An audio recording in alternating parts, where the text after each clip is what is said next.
The numbers told the story. They always do. He's one of those idiots who believe in analytics. This is a numbers game with Gill Alexander on VSiN. Good Monday morning to you. It is a numbers game at VSiN, the sports betting network, VSiN.com, the VSiN app, Game Plus, iHeartRadio, YouTube TV. All brought to you by BetMGM. It's Gill Alexander. It's Kelley Bydlon. We have our Super Bowl. The Chiefs and the Eagles. We'll go through it all, by the way, later on the show. Chrissy Andrews will join us. By the way, good morning, Kelley. By the way, good morning. Should not go over that point. How you doing, man?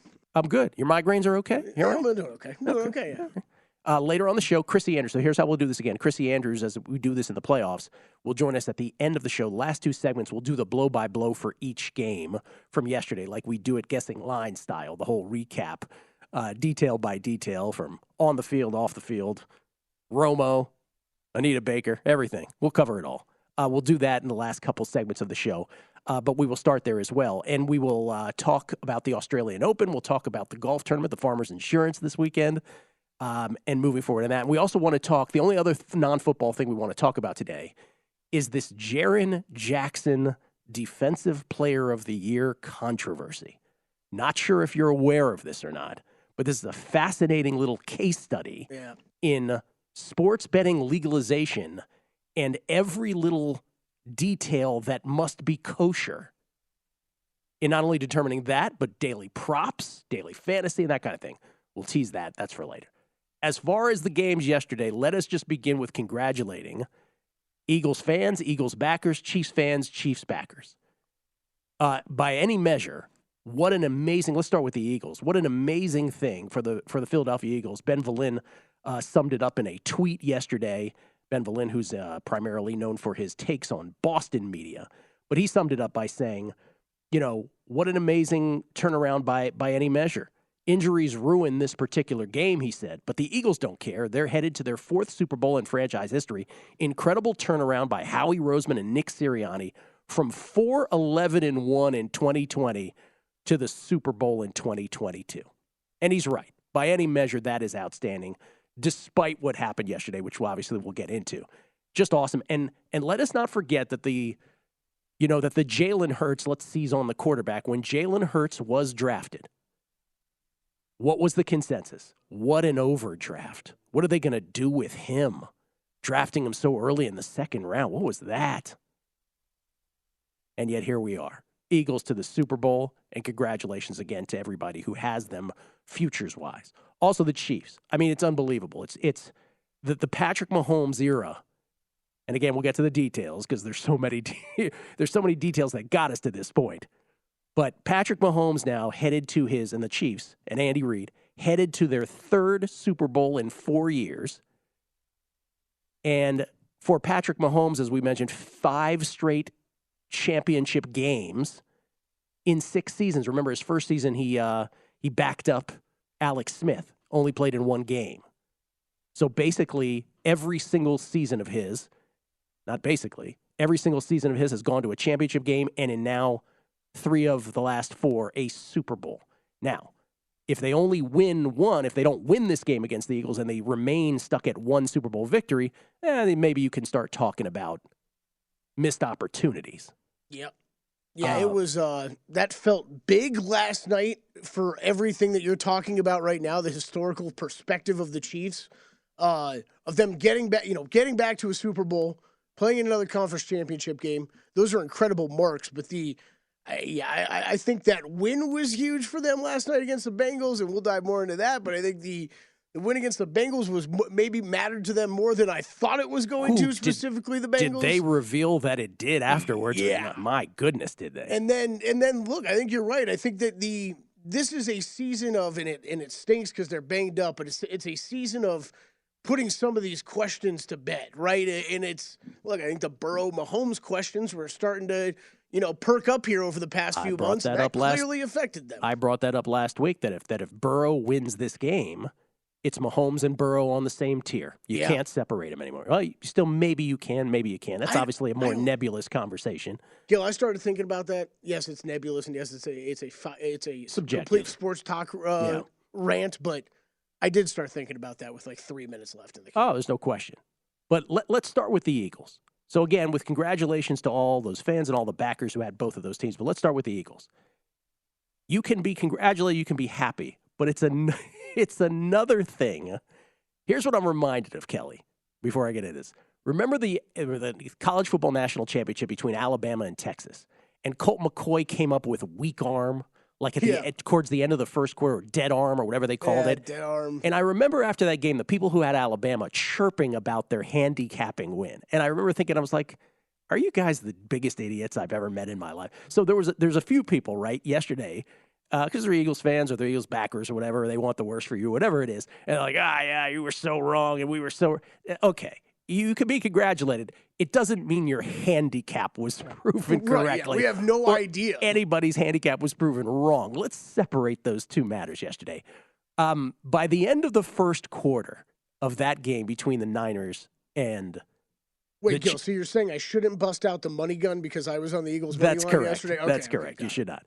But by the end of the first quarter of that Niners-Eagles game, you had, let's just get to the potential award winners.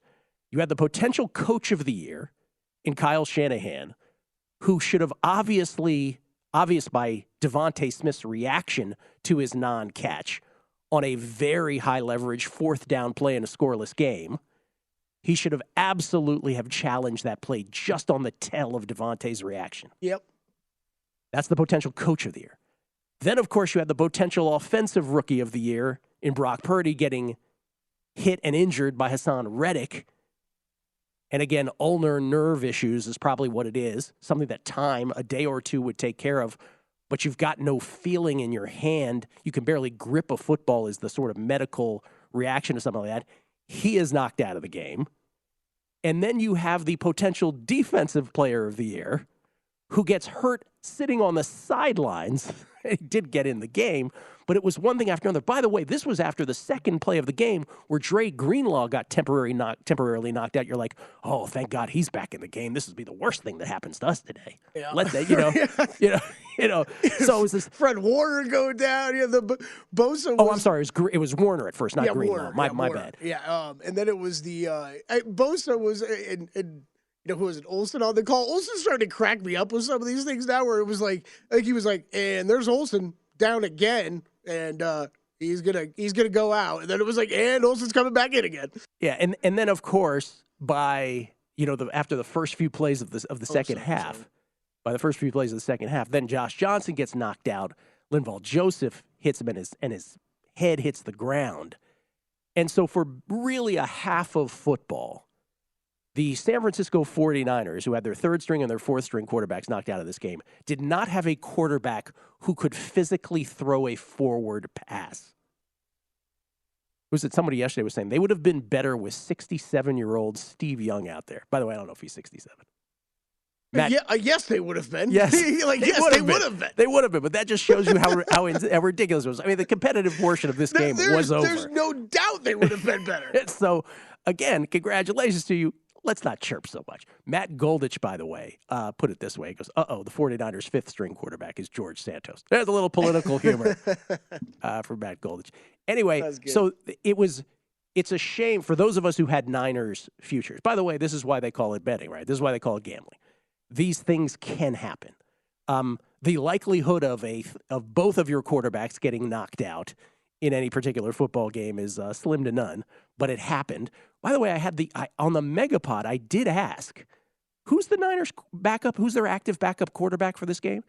For some reason, I had the presence of mind to ask that question because I thought, is Garoppolo going to be available for this? And no was the answer. Yeah, we kind of got that update like 2 weeks ago that he was still hurting on his comeback. But man, you just wonder, right? What if? I think that what if question will be lasting for a while because I don't know if we truly know how injured he still is, but obviously you designate before the game whether he can play or not. Yeah, it never had an opportunity, right? You just never had the opportunity. So for those of us who had Niners futures, who had Niners MVP tickets. By the way, is George Kittle still available for Super Bowl MVP? I'm not sure if that ticket still counts. It's super unfortunate because might they have lost anyway? They might have. Will we ever know? We will never know. We will never know about that. So that sort of someone said, it's a stinky way for the Niners things to end. It was a stinky way for the NFC and football to have it. Yeah. end yesterday. Yeah, I think the other side of that coin, Gill, is with this new playoff format.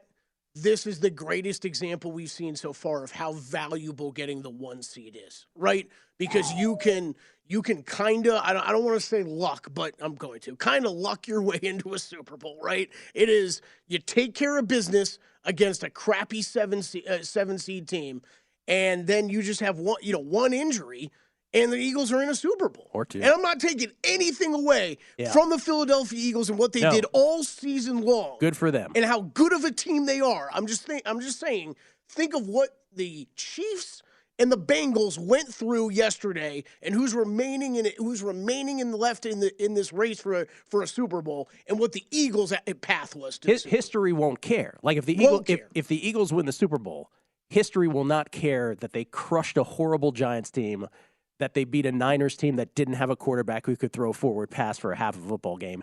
And, oh, by the way, might beat a Chiefs team that is now without, we don't know yet, right? We're going to have to follow this for the next 2 weeks.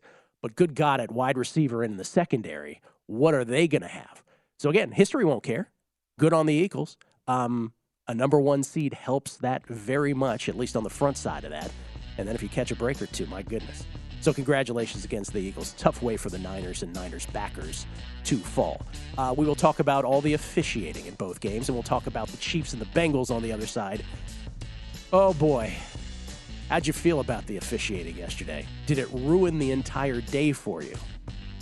I think it did to some. Sia Najad makes a great point about golf and tennis coming up, too. It's a numbers game at VSiN, the Sports Betting Network.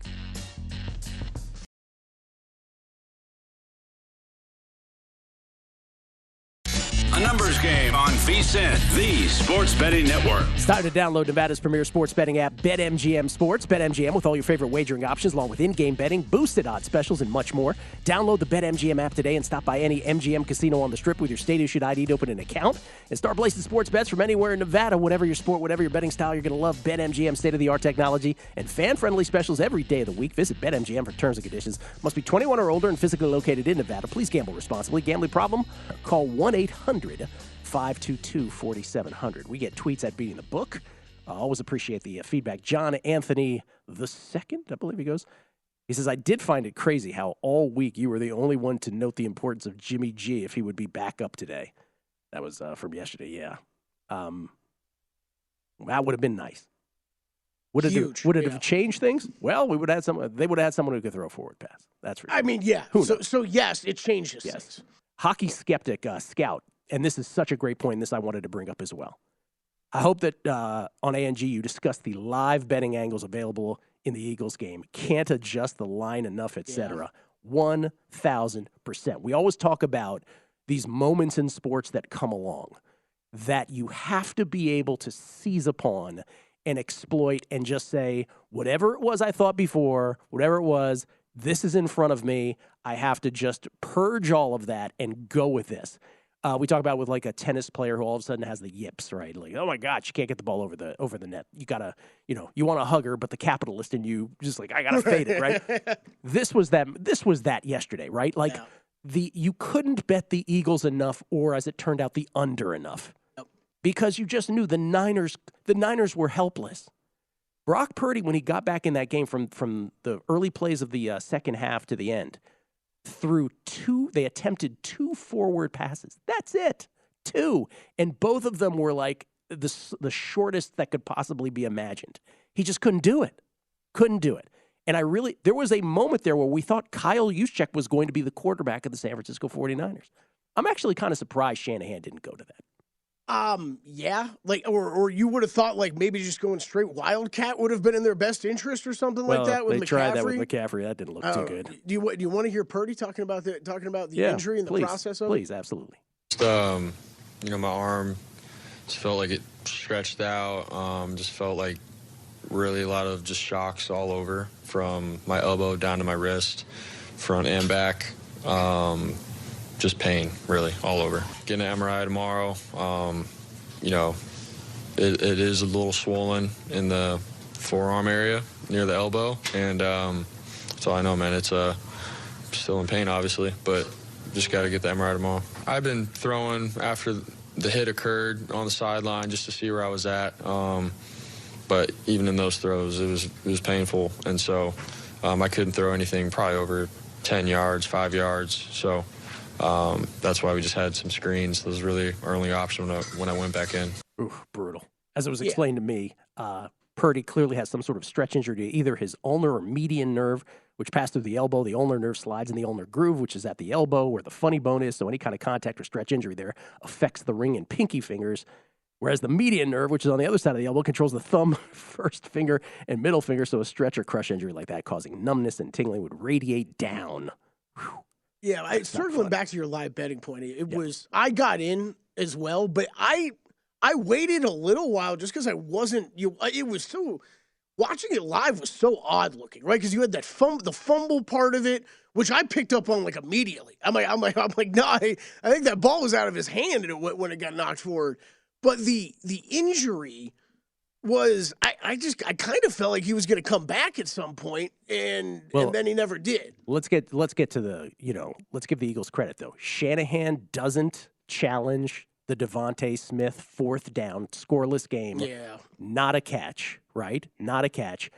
By the way, you don't even need to challenge it. Just call a timeout, right? As soon as you see Devontae Smith, just call a timeout to let things settle. And by the way, Nick Sirianni deserves credit for challenging the Purdy play, which was clearly a fumble, right? Yep. Which wasn't initially ruled on the field that way. So give those two coaches, one the criticism he deserves, one the credit he deserves. By the way, the Bills game that we talked about, was it last week? What was the game where I came back in here and I'm like, this replay assist thing, this expedited replay thing, like I didn't get the memo on this. They've talked about it at least 5 or 6 plays in this game. Yeah. So that didn't exist yet. First of all, that angle that showed that it wasn't a Devontae Smith catch, funny how we didn't see that angle until after the commercial. Mm-hmm. Replay assist is not supposed to assist when the offensive team races to the line of scrimmage. There seems to be an incongruence in all those things. Wait, are you serious? That was the official. That's an official rule. That's an official. But on a fourth down in such a high leverage situation like that, the burden is on the coach. Shanahan, for all his great X's and O's, I love him there. He's got issues in game situation, in situational decision making for sure. I guess that's interesting. At first, I was a little shocked by that, but just thinking about it, I guess if a team wants to go, kind of college style no huddle offense and quick to the line as possible, you can't be slowing them down every time. There's no logic to it. In one game you can use it 5 times, but I'm sorry, they're speeding up. I can't use it here, and it's a big it doesn't make sense. Yeah, they got to figure out something with that. Let me just ask you a couple questions with the officiating. There's a lot of rules they got to figure out. So the Eagles yesterday, and again, we'll get to the play-by-play on all of this later on the show, but the Eagles ended up with 3.8 yards per play yesterday. They had 7 first downs via penalty. And again, once the Niners didn't have a functioning human at quarterback, their play calling changed, I would imagine, too. So you got to point that out. But those penalties on the Niners defense, many of which were legit. Yeah. Do they call all those if that's the Eagles? In the Bengals Chiefs game, we talked about this, you and I, yesterday. Let's get to that. The Burrow intentional grounding late, which was intentional grounding. Would they have called that on Patrick Mahomes? The biggest, and let's just get to the end of that game. I don't know, Gill, but they definitely don't call that during the regular season. So here's my thing with this game. So the late hit on Joseph Osai out of bounds that gave the Chiefs 15 extra yards and allowed Butker to sneak that 45-yarder in. And he did just sneak it in, just over the crossbar. You have to call that, right? It's unfortunate. Yeah. But let's hold two thoughts in our heads at the same time. It sucks that it happened to that kid. He played a great game, but you have to call it. Now, the problem is what you didn't call on that play was at least one clear hold and maybe a second hold. What you didn't call was on the punt return that preceded that play, right? A clear block in the back on number 47 of the Chiefs. That's I want to get his name. Darius Harris, I believe, is his name. I don't have my roster in front of me, but yeah, that was. I couldn't tell. I couldn't tell you who he blocked because they only showed the replay once, and Nance and Romo didn't mention it at all. But it was like, Kelley, you and I on Primetime Action used to have a gag. Yes. Where it didn't matter if Matt Brown was talking. I would interrupt you, and if we were watching a punt return, I'd be like, hey, Kelley, look, there's a flag on a punt return. Because that call it's made on every stupid punt return. Every play. Which also lets you know that it happens.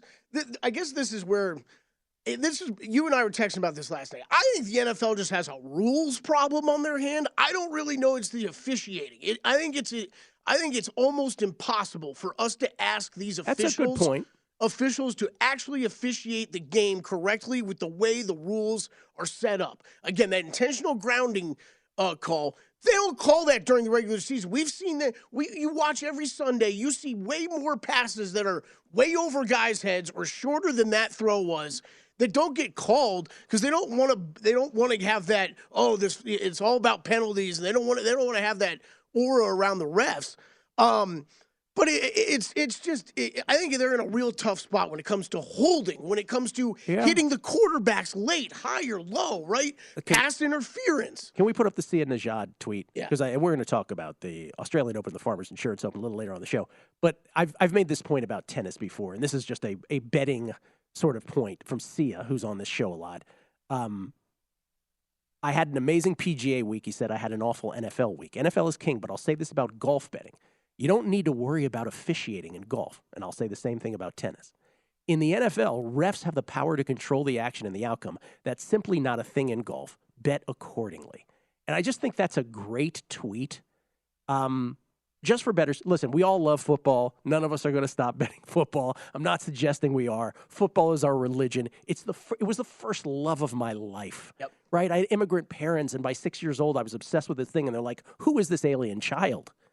So, it's not going to change. But has it gotten to the point now where they control so much, and it seems to be called arbitrary in the way where it ruined your experience a little bit yesterday, if not a lot? I think that's a valid question. I think it is, too. I think we also bring this up, it seems like every year, and then nothing changes, and then we all move on with our lives and love the football. Oh, we're going to move on. We're going to move on to another segment as well. We'll look at some odds, some MVP odds. We'll look at again the game coming up. What an interesting matchup because, oh boy, Chiefs injuries. That's the issue. And again, we'll go through this play-by-play. A amazing Jaren Jackson discussion for betting purposes as well. Controversy there. It's a numbers game at VSiN, the Sports Betting Network. A numbers game on VSiN, the Sports Betting Network. If you're looking for a betting edge on football's big game, the VSiN experts have got you covered. Become a VSiN Pro subscriber with an introductory offer of only $9.99. VSiN Pro subscribers get access to our daily recap of the top plays made by VSiN show hosts and guests. Tools like our betting splits, deep dive betting reports, VSiN betting guides for the biggest games of the season where our experts break down brackets, best bets, and all the big game props. Don't miss out on this limited time offer. Visit VSiN.com/subscribe today to sign up for only $9.99. That's VSIN.com/subscribe. We get tweets at Beating the Book. This is from McManus. Cannot wait for the recap of the show later. Recap of the games later. Play-by-play. Number 2, Eagles dominating victory. Chiefs eke out a win. Philly favored in a game they shouldn't be. It's like I heard this somewhere before. Chiefs ML, LFG. You know what that means. So this harkens back to our discussion that we had last week on Friday, Kelley, you and I, where I brought up, I was like, what if one team blows out the other in one game, what if one team ekes out in the other, and then you'll see a line that favors the team that got the blowout, but can you really read in as much as you think you can to that victory and to the eking out on the other side? So now here is, by the way, here's how the Super Bowl odds have already moved at Circa. This is Circa. So, and I think they were one of the first, or if not the first, to market yesterday. So you'll see at the bottom, we have it's 2.5 to the Chiefs is what they had opened. And now 2.5 on the Eagles. And now 2.5 to the Eagles. So that swing in about 20 minutes of betting action yesterday. And who's the only one of those Chiefs who's on the injury report currently? Snead? As far as the defensive backs go, yes. Now, obviously, this is very early because they haven't even practiced yet. But, yeah, you've got I mean, McCole Hardman, Juju Smith-Schuster, Kadarius Toney, all on there from the wide receiver standpoint. That's what I'm saying. Like, I get that move. Yeah, because of those injuries. I mean, I texted you this. I sat down, I guess a little late because I didn't catch the circuit number, but when I sat down to look at the opening lines, I was like, if I can get Eagles at pick'em or better, I'm betting it just to take a piece of. But I mean, I think they're still a great team, but we're talking about all these injuries on the Kansas City side. I don't feel comfortable betting against Mahomes, but that was as far as opening betting goes, I thought it would be a smart money line bet at least to grab that early, and I missed it because it swung all the way back to Eagles 2.5. I will say this again. I totally get the move because of the injuries, but I'm with McManus. It's exactly what we talked about last week. And I think you do have some value on the Chiefs. Call me Al. We got 2 weeks to figure it out. Rihanna, first song should be Lift Me Up from Black Panther movie. 2 million likes on YouTube. All black theme, LOL. Yes, I'm a black man that stays in Chicago, given recent events in Memphis. Makes sense. This is from, let's see, These are great. Some of these are awesome. I have no blue check mark. Well, we'll get to this when we talk about the Australian Open, so maybe I'll save that one. Because he has a tennis question. We do have Jaren Jackson tweets as well. We'll get to those. I promise we'll cover both sides of the Jaren Jackson issue. They're already thinking we're taking the side of the Reddit user, which we'll get to next segment. Yeah, we're not. We're covering both sides of it. We're covering both sides of it, Motor City Mike. Don't worry. The Better Life, snuggled up with the better baby as we listen to Uncle Gill on the radio. He's got a new child, and they're listening. Let's see here. This is Hoops Shot. He says, I admire you, Gill, but you're wrong with saying the Eagles limped into the Super Bowl. I didn't say they limped it. I said they had an easy road. They could. Yeah, and if anything, I said it more. Yeah, they could have had. Don't blame me for what Kelley. Blame me for what Kelley says. Hoops not. He said they could have had Joe Montana in his prime. The Eagles D line.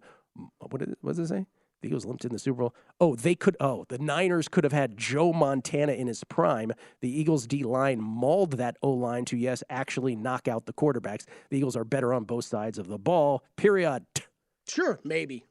Sure. We'll never know. And by the way, we'll never know if the Niners would have had Brock Purdy dropping back to pass if they'd challenged that play. Also, right? Like, there's a butterfly effect to this kind of thing. Charles in Connecticut, you just asked, did the officiating ruin my enjoyment of yesterday? No, but that's because I've come to expect crappy officiating much more often than not. I mean, that's the one I think I'm more on the side of that. Well, that sucks, doesn't it? I mean, yeah, it sucks. Of course it sucks. I don't know, but I love the NBA, too. Like, what? Like, block charge is like the hardest call in sports.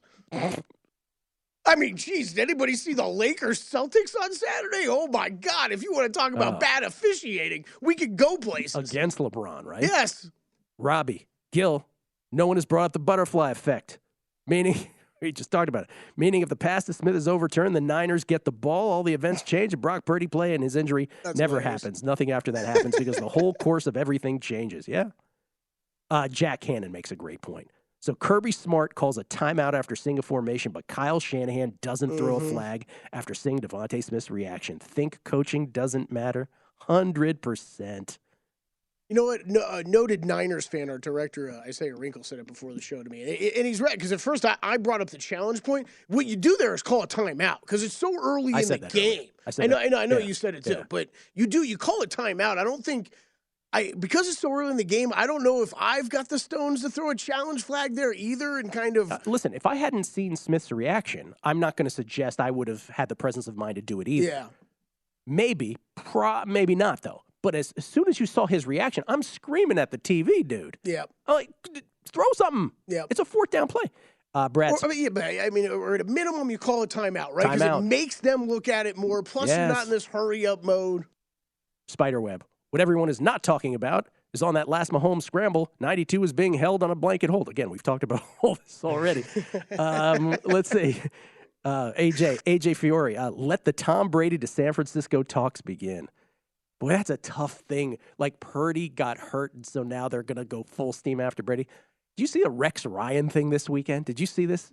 Ryan openly... Which of 100 things he says in the morning that are shocking? Openly speculating that Dan Snyder will sell, and then Washington will have both Brady and Sean Payton. I'm like, no, it's not happening. Jeez, all right. Jesse Welch, along with grabbing the Kittle Super Bowl MVP tickets today. Can I also get a Bucs Super Bowl winning ticket too? Yes.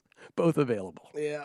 And on with these. We'll get to more of these. We would appreciate it. But you agree with that Philadelphia should be the favorite now because of the injuries, but you're not racing to bet this. Yeah, not at all.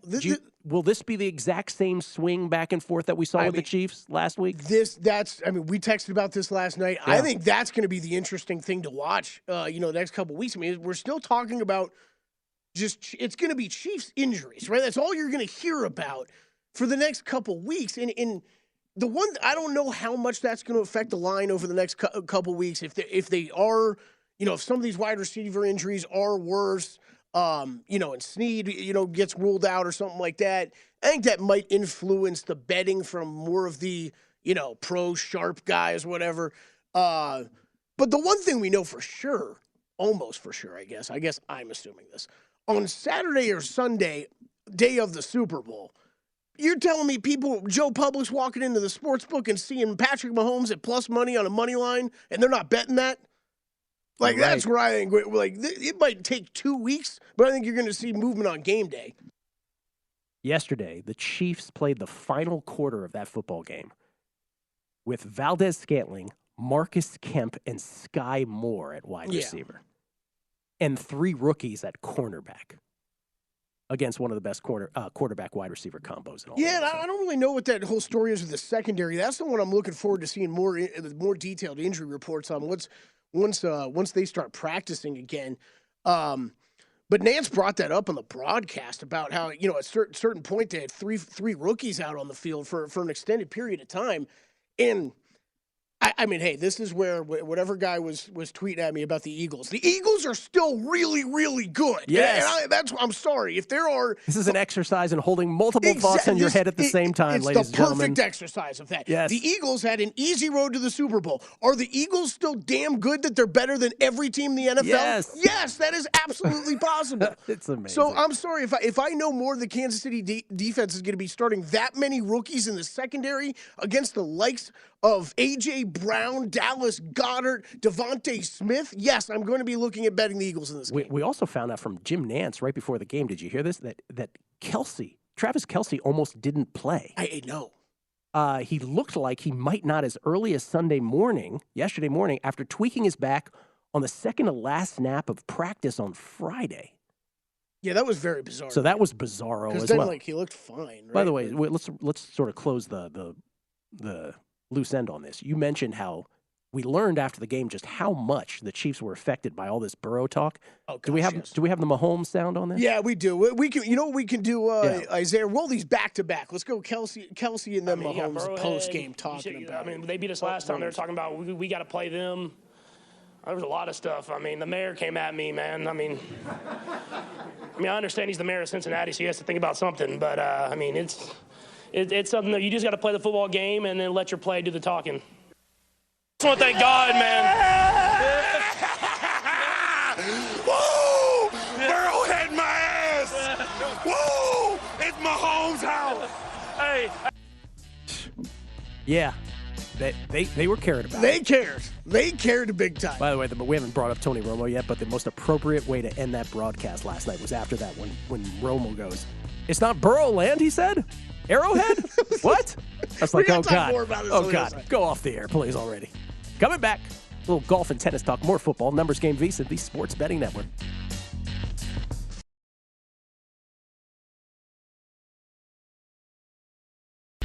A numbers game on VSiN, the Sports Betting Network. Attention BetMGM customers. Have a friend who loves sports as much as you do? Well, here's a chance for both of you to earn a $50 bonus when they sign up through BetMGM's Refer a Friend program. Just sign into your BetMGM account and click on the Refer a Friend program to send your friend a message inviting them to register a new account in the same state you use BetMGM in. Once your friend signs up and makes a deposit, they'll receive a $50 bonus. And once your friend places a bet with their bonus and their wager is settled, you'll receive a $50 bonus as well. Share the excitement at BetMGM and get a $50 bonus. Visit BetMGM.com for terms and conditions. Must be 21 years of age or older to wager. All promotions subject to qualification and eligibility requirements. Rewards issued as non-withdrawable bonus bets. Bonus bets expire in 30 days. Gambling problem? Call 1-800-GAMBLER. Promotional offer not available in Mississippi and Nevada. We get tweets at Beating the Book. Everybody doing such a wonderful job with the tweets this morning. This is Dukes in the PNW. Oh, and this is such a great point. Again, let me Kelley and I just want to say this. With Chrissy coming at the end where we go through the blow by blow, we'll get to all of any point that we've missed, and we haven't missed much, but any point that we've missed, we'll get to it eventually, but he brings this up, and this is such a great point. He says, I'm sure you'll get to this, Gill, but considering the clock management of Taylor, they were screwed out of a full minute due to the Chiefs' phantom series when the clock ticked from 10:30 to 9:30. Hypothetically, they have a timeout and a minute instead of 3 seconds.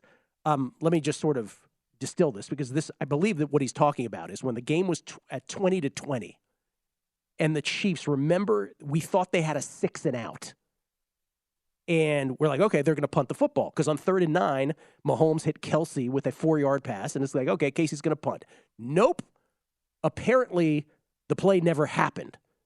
And then Mahomes was sacked on the subsequent play. But then there was a flag on Eli Apple for defensive holding that extended the drive further.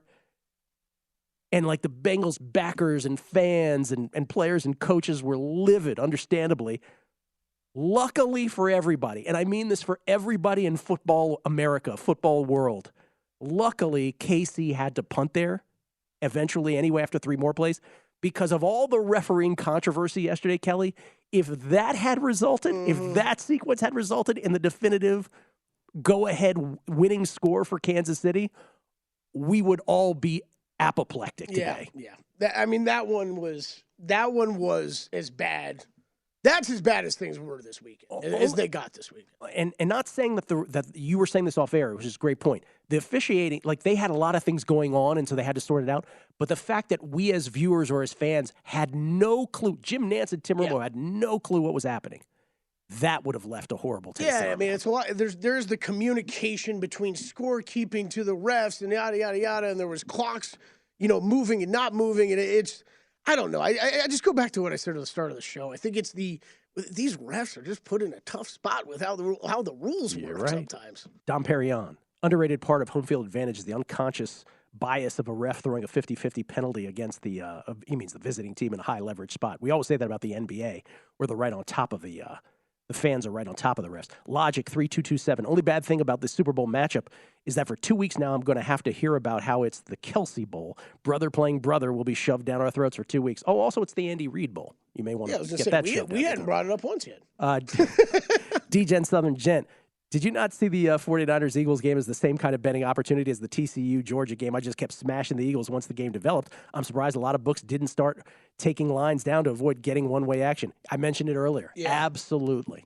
Absolutely right. I think once the game developed is the big part for me there. I didn't bet it immediately.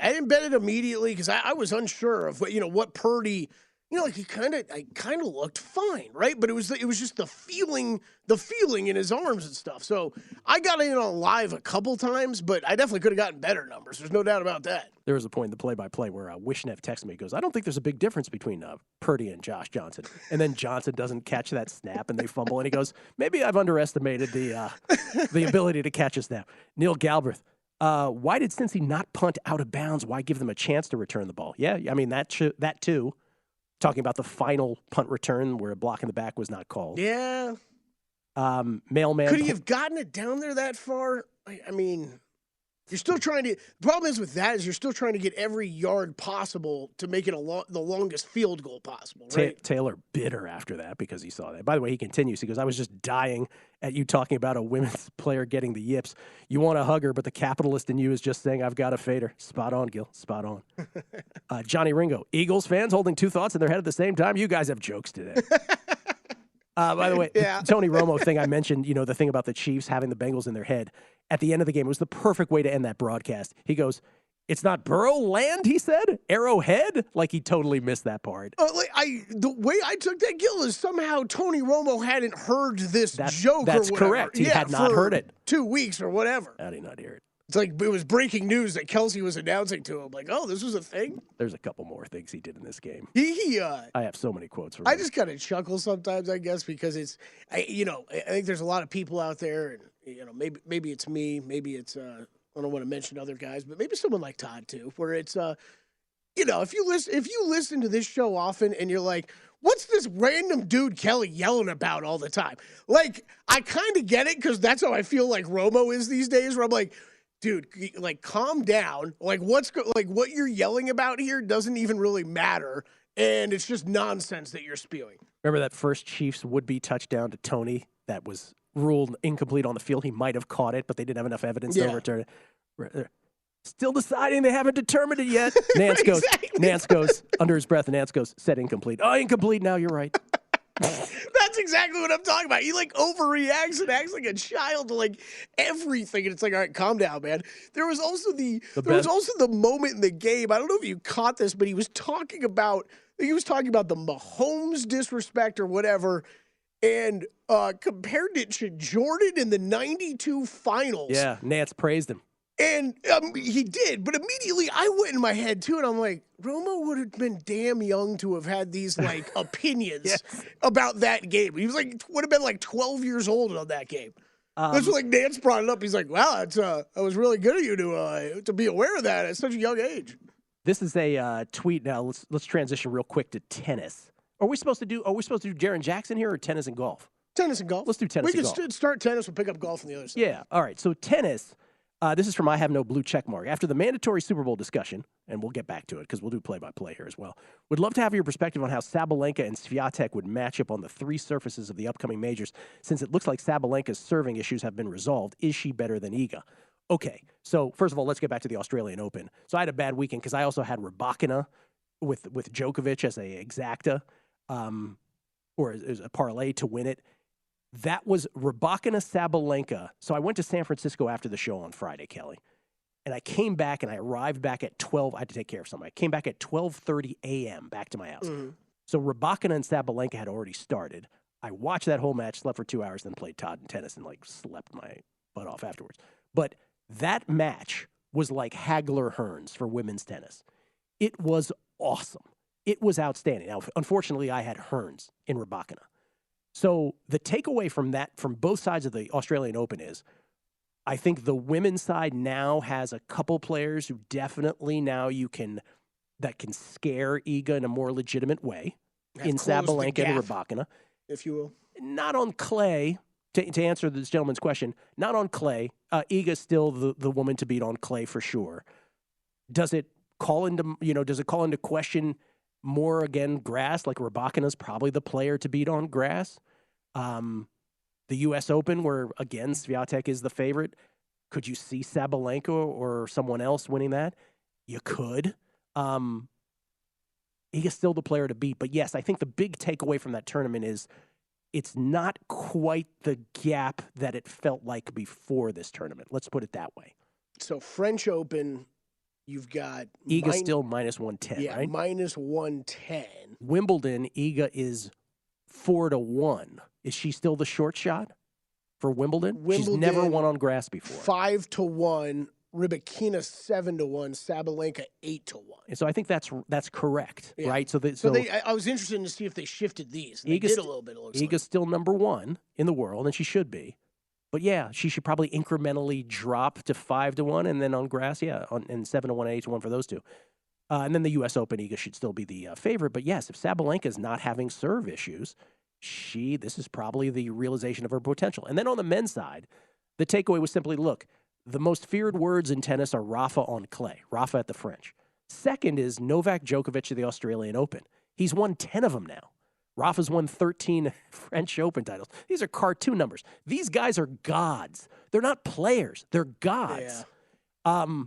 So what is the takeaway from that? Well, Rafa and Carlos Alcaraz will still be along with the Djokovic, the short shots of the French Open. I mean, Djokovic can't be dismissed, but Rafa and Carlos probably incrementally, probably more feared there on the French. I think you always have to give Rafa his due respect there, even if the market doesn't reflect it. But then when you go to Wimbledon and if he's allowed to play, at the U.S. Open, which is a big if, absolutely Novak Djokovic is your favorite. 22 Grand Slam single titles tied with Rafa. So I think there are lessons, incremental at that, but lessons to be learned from the Australian Open. We'll talk about golf, Farmers Insurance, and this Jaren Jackson controversy next.